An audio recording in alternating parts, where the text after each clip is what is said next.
Every year, around £52 billion is stolen from the UK's public purse.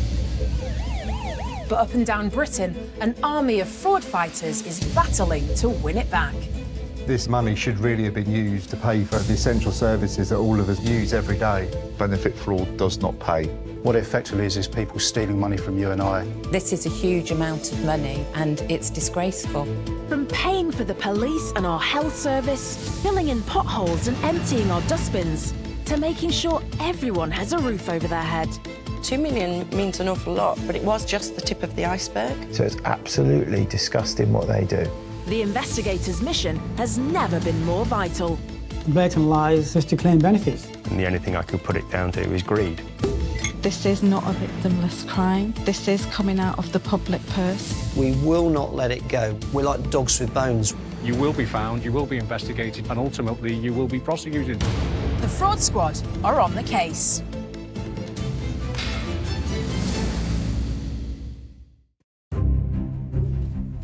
Today, a crooked married couple used their care home staffing company to con a local council out of thousands of pounds.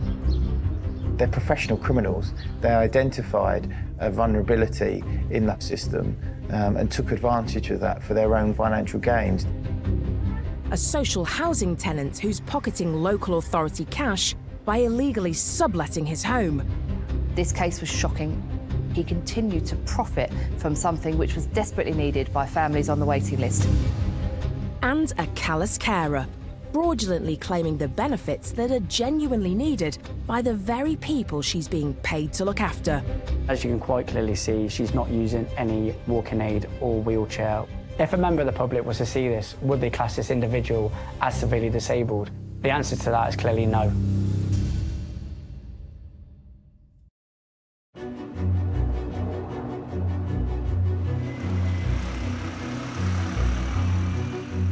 Fraud against the public purse comes in all shapes and sizes, but the damage is always the same. It ends up costing us, the taxpayer.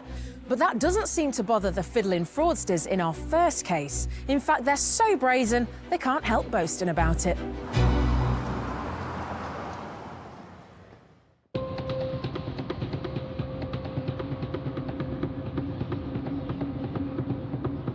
Acting Detective Inspector Ben Robinson has been on the force for over 20 years.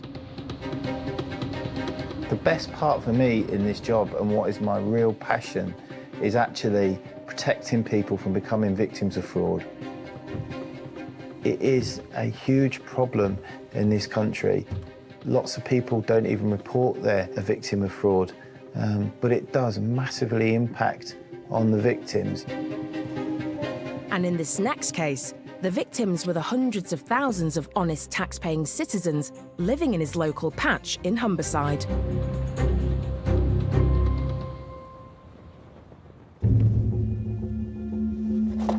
So this case initially was brought to our attention when a member of the whole local authority came to us with some concerns they had in relation to a company called PHP and the amount they were charging for the provision of care home staff. Proactive Health Partners, or PHP for short, provide workers to help feed, bathe and care day to day for thousands of elderly care home residents. It's an essential service that vulnerable people rely on day in, day out. The company is run by husband and wife team Claire and Dimitri Reeder, who use an online recruitment system to find their staff work. When there was a vacancy at a care home, they placed an advert onto a single system. That advert would then flash up in these recruitment companies and they would try and fill that position. The person then goes and does that shift. When they've completed the shift, they complete a timesheet. The company then enter that onto the system and that's then authorised and the local authority pay it.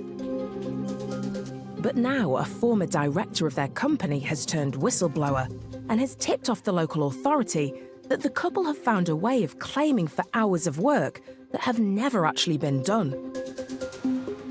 It's a serious allegation, and if it's true, it could be costing the cash-strapped local council thousands. Ben's on the case, but at this stage, he knows his inquiries need to be discreet.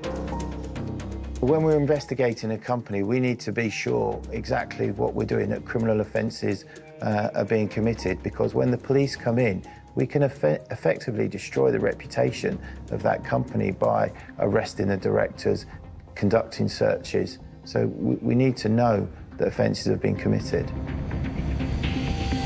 Ben gets busy studying thousands of pages of paperwork to see if he can spot any signs of dodgy dealings. We looked at the invoices that had been raised for the individuals' actual staff, how they were being paid, what invoices were being raised for the local authority, and what shifts were being advertised, because in theory, all those should line up, be the same amount of hours. And we began to establish that that wasn't the case, that they were overcharging for the staff. They were inflating the hours that the staff were working. So what we have here is a snippet. It's 1 week example for one individual of the overcharging.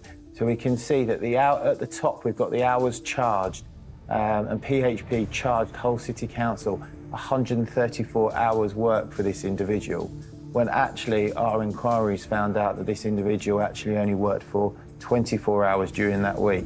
According to the trumped-up timesheets, this employee worked back-to-back 19-hour shifts every day of the week, including at the weekend. That's 5 times more hours than were actually worked, and Dimitri and Claire Reeder are simply keeping the extra cash for themselves. And if that seems unlikely, Ben discovers on another occasion the brazen business owners have claimed one carer has actually worked more hours than there are in the day. This is the real arrogance, that they knew they were going to get away with their offence. On the 15th of the month, they have them working between 2 different care homes for 32 hours. So absolutely impossible that they could do any of that, really. Ben now knows for sure that the couple are up to no good. But just how have they been getting away with pilfering from the public purse without being spotted? When the shift had been worked, the member of staff took their timesheet back to the PHP office, where one of our suspects added it onto the system.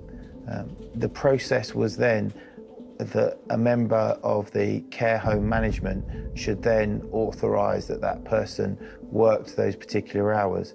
However, there was a function that if it hadn't been authorised within 24 hours, then the system would automatically authorise it. Ben's identified a potential loophole in the payment system, and there's no doubt in his mind it's being used to repeatedly con the local authority out of thousands. They're professional criminals. They identified a vulnerability in the whole system and took advantage of that for their own gains, to make financial gain for themselves. It's no fault that the companies acting, providing a service to lots of other legitimate companies who are using it. Now, more determined than ever to prove their guilt, Ben starts to look into the couple's personal finances. When we're doing an investigation like this, we obtain people's bank statements to understand if the money had been paid across to them and what they were spending the money on, to show the level of the fraud that was taking place. And you could clearly see that they were living a life well above their own means. Dimitri and Claire have been busy splashing out with their ill-gotten gains, and now Ben has the evidence to prove it. They were spending somewhere in the region of £1,000 in supermarkets, a purchase of high fashion brand shoes and other elaborate expenses in clothes shops every month, and a music platform spending around £300 a month. Not the type of expenditure that someone earning a legitimate business where they're paid by the public purse could afford to be making such purchases. Dimitri and Claire Reeder have been living the high life using other people's money for long enough.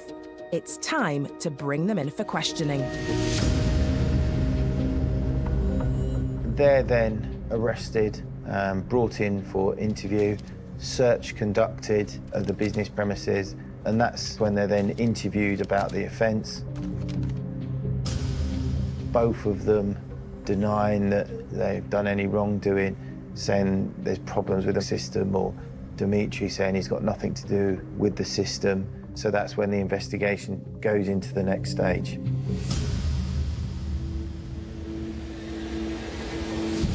We turn up at their home address and we seize digital devices from them, their mobile phone, laptop, etc., and take them away for investigation.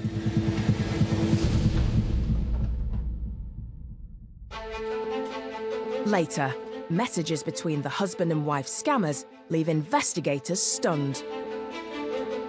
When we see emails between the two suspects, text messages between the two suspects, this is when we get a real big moment in the investigation, a wow moment.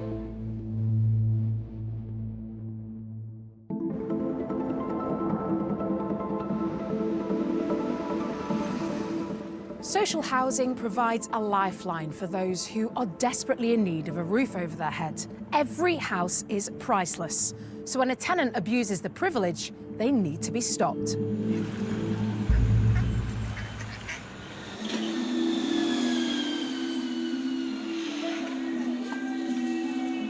This is Waltham Forest, a lively and vibrant bit of East London, but also the location of an outrageous social housing fraud case, depriving council taxpayers of tens of thousands of pounds. Although the team deals with a lot of allegations of this nature, this case was shocking. He continued to profit from something which was desperately needed by families on the waiting list by charging his adult children in excess of the rent due each month. It's Gemma Young's job, as the local council's Director of Anti-Fraud Services, to bring scammers in the area to justice. We investigate all kinds of fraud against the public purse in Enfield and in Waltham Forest, which includes housing cases, internal fraud cases, and right-to-buy cases. As well as being an investigator, Gemma's also a proud East Ender. Waltham Forest is an incredible place to live. We have the longest street market in Europe. We have Leyton Orient Football Club, the best team in the second division. And of course, the transport links are second to none. You can be in the city or the West End in 15 to 20 minutes. Unfortunately, Waltham Forest, like much of the country, also has a massive shortage of social housing. We have a variety of people waiting to be housed in Waltham Forest, including care leavers, people fleeing domestic violence, and families with young children. The average waiting time for council housing in Waltham Forest is over 3 years, and during that time, the council can spend almost £60,000 on temporary accommodation for each family on the list. Each property that we recover would cost us £150,000 to build for a 2-bedroom home. With such high demand, every social housing property is a precious thing. But there's a scourge that blights social housing across the country: subletting. This is where, instead of living in the house they've been given, social tenants who secretly have the means to rent out or buy their own property let out their social housing on the side, making a tidy but illegal profit. Although subletting may be regarded by some as a victimless crime, it is a serious criminal offence, and the victims are, in fact, anyone who pays council tax and anyone who is waiting to be housed by the council. A new case has arrived on Gemma's desk. We received an allegation that the tenant no longer occupied his property and that he was living elsewhere, with his adult children in occupation at the property. Occupiers of social housing are allowed to sublet a room, but only if they have permission from the council and the property remains their main residence. The tenancy had been allocated to the tenant and to his now ex-wife, and they had the right to occupy the property. The adult children did not have the right to occupy the property by themselves. If they had wanted to obtain council accommodation, they would have had to have made their own independent application and joined the waiting list along with other people.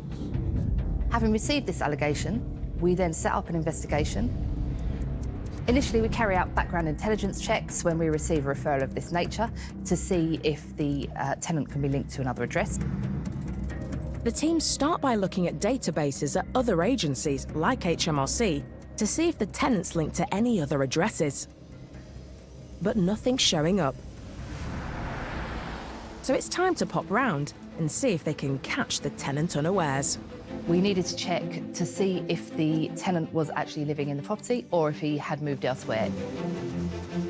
Many of our visits are unannounced. If we were to arrange visits with the tenant, they may try to conceal the fact that they are subletting the property or that they have abandoned it.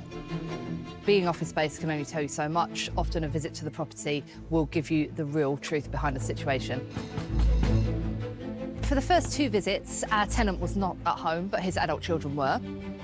We were refused access into the property on the first 2 visits. Suspicions are immediately raised, and it appears the initial allegation he's subletting to his children could be right.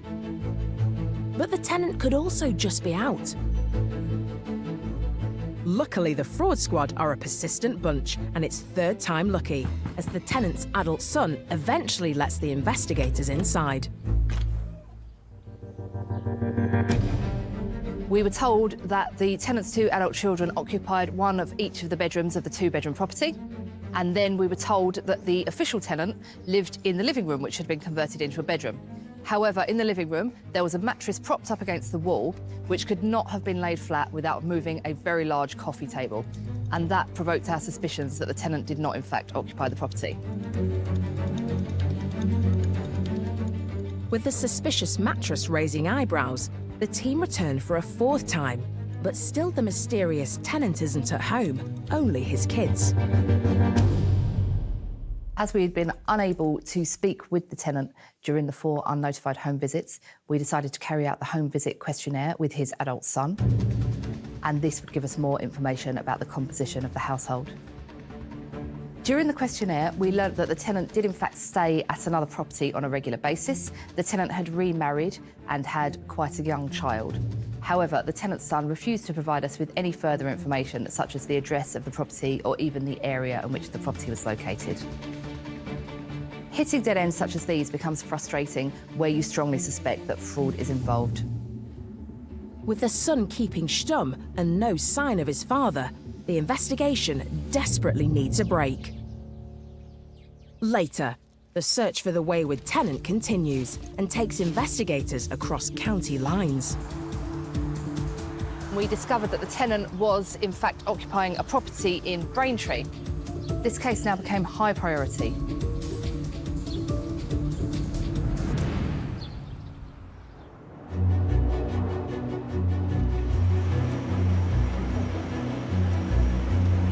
We all pay into the benefit system, knowing it'll be there to support us if times get tough. Sadly, there are chances out there that'll do anything to exploit it, including our next scammer, who knows just how much our most vulnerable need looking after, yet is shamefully lining her own pockets with cash she doesn't deserve.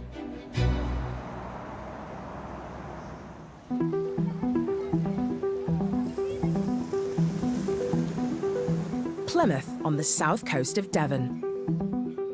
Over 1/3 of the people living here are over 50, and there's a high demand for care and support services. Each year, the DWP pays out nearly £30 billion in disability benefits alone. So, unsurprisingly, they employ teams of experts to make sure every penny goes to those who need it most. I'm Bradley Smith. I'm a fraud investigator for the Department for Work and Pensions. This case came about by DWP receiving an anonymous fraud referral through the fraud benefit hotline. An anonymous tip could be from anybody. It could be somebody holding a grudge or an ex-partner. That's why we do a thorough background check to cross the T's and dot the I's. The tip-off alleges a local woman is playing the system and getting payment she's not entitled to by not only claiming disability benefits, but also working at the same time. Disability level allowance is a benefit for individuals who are disabled, who need support in order for their daily living, which may be getting taxis. It could be for physiotherapy, but this benefit is paid on the basis that the individual is disabled. For those in genuine need, the disability allowance is a lifeline. So Bradley's on a mission to make sure it only goes to those who really deserve it. And the first thing he needs to do on this case is to check the suspect's claim history. So here the suspect indicates that she needs handrails going up the stairs, she needs a raised toilet seat, she also indicated she needs a handrail over the bath, she needs a walking aid whilst moving around indoors, she's also indicated she cannot lift things, and her husband helps her whilst doing the cooking and housework. This would be perceived that the individual is in fact severely disabled. That's why the suspect was awarded high rate mobility and high rate care for disability living allowance. Over a 14-year period, the claimant has banked almost £35,000 in disability benefits. But if she's been working for a local care provider, like the anonymous tip-off claims, it might be money she's not entitled to. To find out the truth, Bradley gets straight onto the phone to them, and they quickly confirm that the suspect is indeed on their payroll. They explained that part of the suspect's job role was in fact to help lift one of the patients onto the bed. It would involve potentially seeing up to 5 patients an evening. The suspect is being paid a regular wage as a carer for the elderly, whilst also claiming she needs caring for herself. But that's not all Bradley's discovered. Incredibly, not content with cashing in just once, it turns out that at the same time as she's saying she's severely disabled herself, she's also signed up for a second, even more physically demanding job.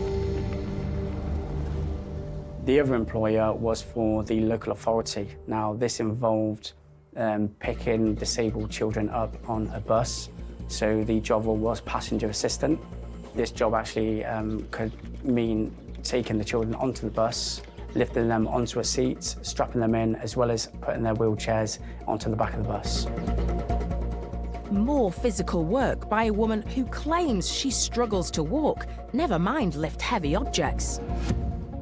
Bradley's heard enough to suspect that she's claiming cash benefits for herself that are meant for exactly the kind of people she's being paid to look after. It's a blatant abuse of trust and responsibility. But to shut down her shady claim scam, Bradley needs to catch her in the act. Covert surveillance was undertaken over the course of 2 weeks on the suspect to see if the suspect was carrying out activities that contradicted her claim for benefit. And straight away, it seems the suspect's health issues have miraculously disappeared. As you can see here, the suspect is walking at a regular pace and doesn't seem to stop for any breaks. She's got her hands in her pockets. She doesn't look like she's in any distress. There is a handrail on the side of her path that she decides not to use. And as you can quite clearly see, she's not using any walking aid or wheelchair. Here you can see the suspect is carrying a shopping bag in her left hand as well as a handbag in her right hand.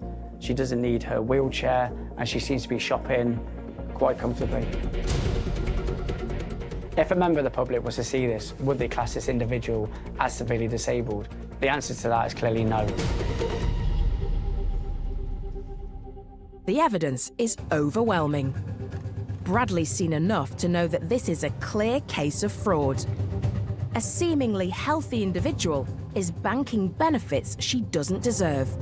And knowing just how vital that cash is to those who really need it, he's determined to bring her money-making scam to an end. The next step was in fact to call the suspect in for an interview under caution, to put the evidence to her and get her reasons behind it. Confronted with the evidence, the suspect insists that her disability forms were filled in correctly at the time. But she admits that over the years, her condition has improved.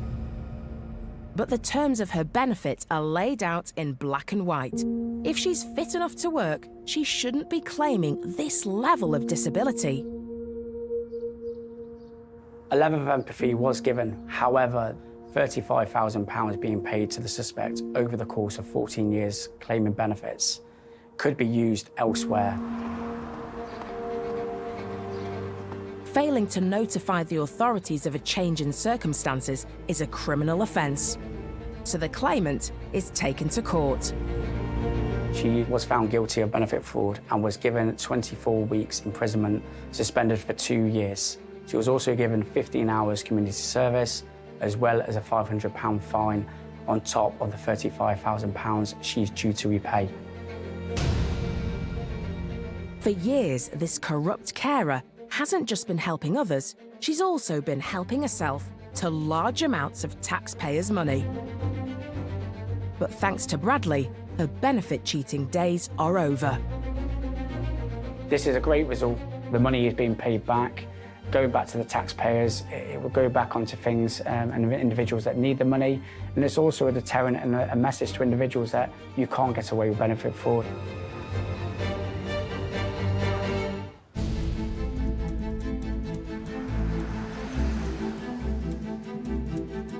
In Hull, police are hot on the trail of a couple of con artists. The married pair don't just work together, they commit fraud together too. So far, they've cheated the local authority out of thousands. But the real cost of their deceit goes even higher.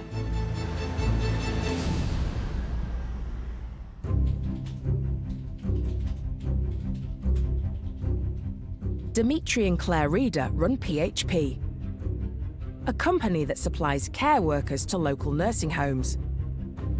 But they've been repeatedly claiming for shifts that haven't been worked.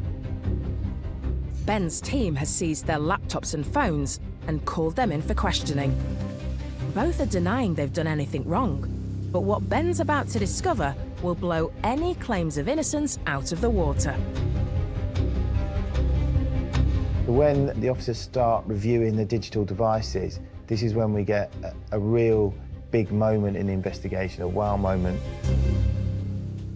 We see emails between the two suspects, text messages between the two suspects, and they're referring to something called Dodge City, and they're talking about Dodge and how much Dodge money they've got approved through the system. So they are openly discussing Dodge, and everyone knows Dodge, dodgy, something's not right.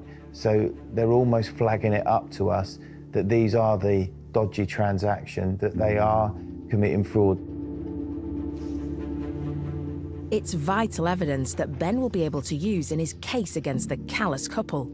And it also proves to him they've no shame when it comes to lining their pockets with public money. For me, I think the use of the word Dodge and Dodge City shows the real arrogance of these people. They don't think they're going to be caught. They're openly sort of flirting their dishonesty between the two of them and enjoying stealing money from vulnerable people's care. It makes you even more motivated to drive forward because you know you've got the people and you want to see justice for these individuals. But the audacious emails don't just reveal the couple's brazen attitude to ripping off taxpayers' money. They also give an insight into the huge sums they've been pocketing. In an email between Claire and Dimitri, she says that there's nearly £90,000 in the pot of Dodge City money. That's £90,000 that should be spent on healthcare, education, and other vital public services. With the evidence against the Reeders stacking up, their company, PHP, is stopped from trading. But even that doesn't put a stop to their fiddling ways. To Ben's amazement, while already being investigated for fraud against Hull City Council, the crooked couple have set up another company called Angels Care Force, or ACF, and it looks like they're running the exact same scam in another part of the country. Talking about the arrogance of these individuals, when they were initially arrested for the PHP fraud, they knew that they'd already set up ACF and were doing exactly the same thing with another local authority, stealing more money. Investigators are outraged at their audacity. So with new charges to answer, Dimitri and Claire Reeder are brought in for questioning again. But despite the mounting evidence against them, they still deny they've done anything wrong and blame it all on a faulty payment system. There's lots and lots of work to be done at this point because we have to prove some of the things they're saying are not correct. So we go to different care homes and we have to take statements from people that use that system to evidence that there is no problem with that. It is that they've been manipulating it for their own gains. You know, we have to investigate who had access to the computer system within the companies to show that it is only these people that have done it. After months of investigating, Ben and his team are leaving no stone unturned as they build a case against the corrupt couple. We've got the 2 reports from the local authorities. We've got statements from different care homes proving that there's nothing wrong with the system. We're evidencing that no one else could have accessed the computer system. We've got the digital downloads from their mobile phones and their computers, and we're putting that all together in a comprehensive file. But what we really need is an independent version of that. And so that's when we had to employ the services of a forensic accountant. Takes the forensic accountant 6 months to examine all the evidence, and all at a further cost to the taxpayer. Between Humberside Police, Hull City Council and the other local authority, that work cost just in excess of £20,000. That money could be used elsewhere on the provision of other services. The forensic accountants go through the case files with a fine-tooth comb to make a watertight case. And crucially, they work out exactly how much taxpayers' cash Claire and Dimitri have pocketed. To come up with a figure of how much the local authority had been overcharged by, they looked at the lowest hourly rate that a care home worker was working by and multiply the 2 together. And that's how they get per local authority. The amount was a minimum of just over £200,000. All told, their 2 scams have banked Dimitri and Claire Reader over £400,000 of local authority cash in just 4 years. Partners in life and partners in crime. After more than a year's hard work, investigators think they have all the evidence they need to put Claire and Dimitri away for a long time. But will the jury agree? At the conclusion of the trial at Hull Crown Court, Dimitri was found guilty, which the whole team were really pleased about. He was sentenced to 6 years in prison. Claire Reader, for her part, she got a little bit of credit because she'd pleaded guilty. She was sentenced to 4 years and 9 months in prison. It's a good result for the Humberside Police Fraud Squad, but their work here isn't finished yet. Once people are found guilty for these type of offences where they've had some sort of financial benefit, we then commence an investigation under the Proceeds of Crime Act. So that investigation is conducted with a specialist investigator from our team. They will look at the amounts that the people have gained from their criminality and what assets they have available that we can realise to pay back the people that have been victims of this. So in this particular case, they had a house, there was some jewellery, Dimitri had a pension. So we are able to realise all of that and should be able to refund the councils once the house is sold somewhere in the region of £125,000. That's £125,000 of cash clawed back that would be put to good use caring for people who really need it. It's a great result for the taxpayer and for Ben. I think the investigation went really well. When you look at all the information that we had to review, then putting that all together in a case file to a successful conclusion where 2 people that took advantage of the public purse are sent to prison, I think it's a great result.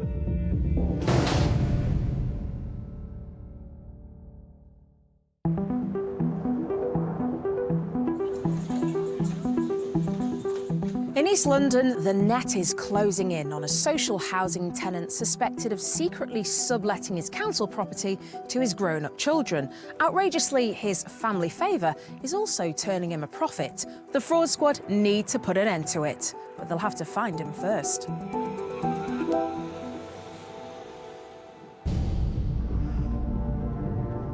The investigation team, led by Gemma Young, have made several unannounced visits, but each time there's been no sign of the tenant.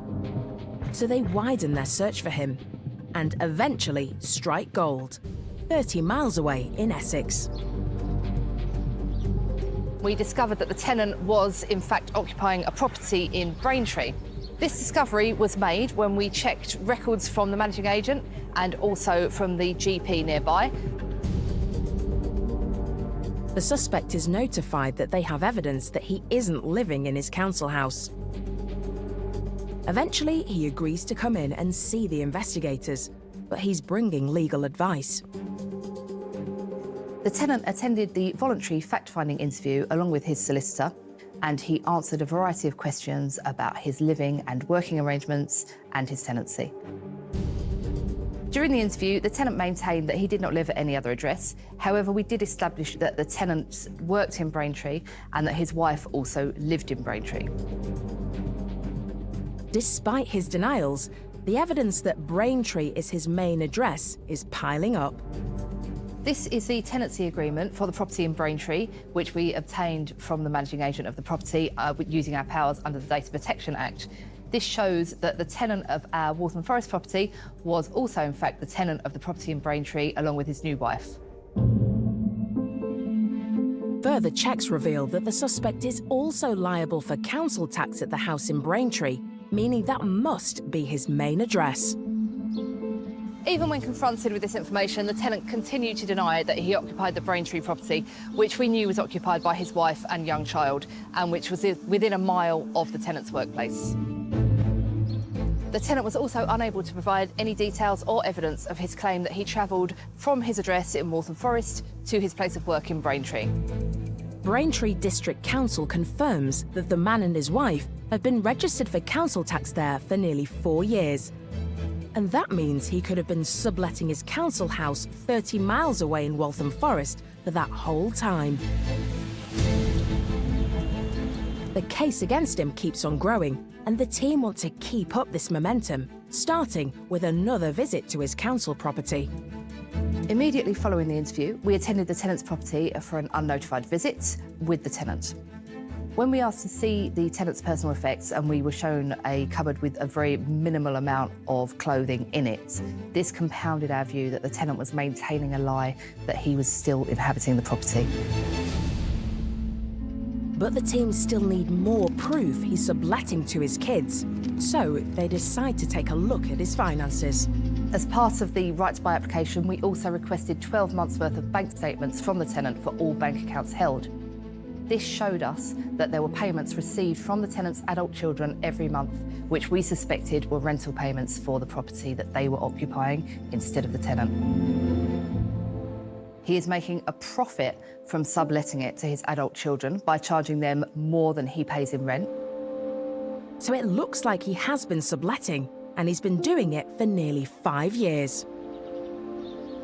Not only is the tenant making money from a house intended for those who really need a roof over their heads, whilst he's turning a profit, the council is losing even more cash. During the 5 years that the tenants sublet that council property, we estimate that the council spent £90,000 housing another family on the waiting list in temporary accommodation.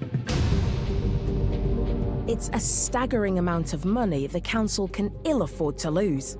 But the scam doesn't end there. This case is about to get even more serious. It turns out that the tenant has applied to purchase the property under the Right to Buy scheme. The Right to Buy scheme allows council tenants to purchase the property that they live in. He would not be eligible to purchase the property under Right to Buy if he was not inhabiting the property, because one of the criteria for purchasing the property under the Right to Buy scheme is that it has to be your main and principal home and that you live in that property. There is a discount available for each year that you live in the property, up to 5 years, and the maximum discount in London is £116,200. As the suspect is approaching 5 years as the named tenant, that could be the full £116,000 of savings, if he could buy the house. More money that would be lost from the council coffers and ultimately the taxpayer. This case now became high priority. The situation now is that we suspect our tenant is no longer living in the property.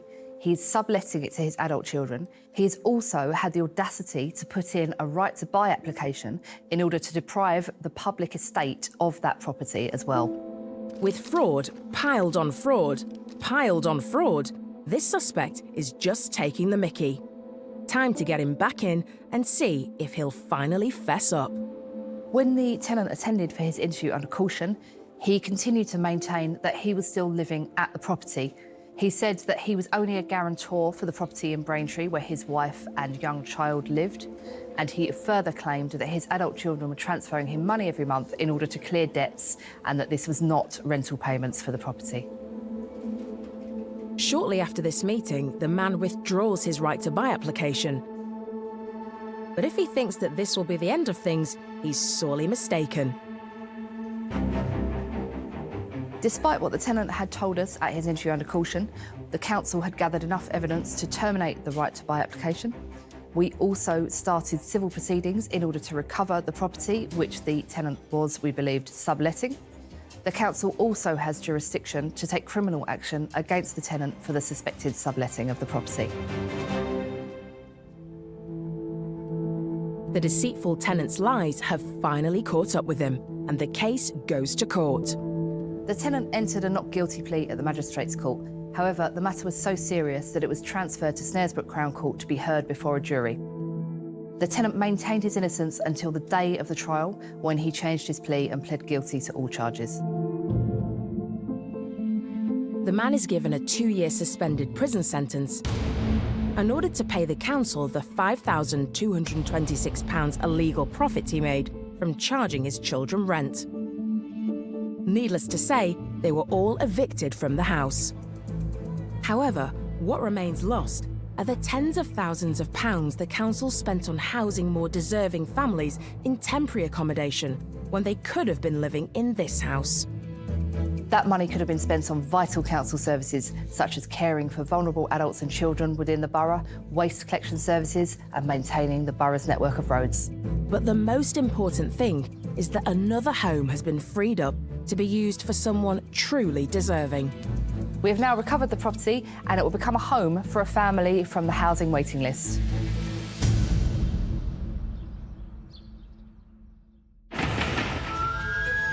Join us again when the Fraud Squad continue their fight. It makes me feel empowered to target these individuals and really go after them.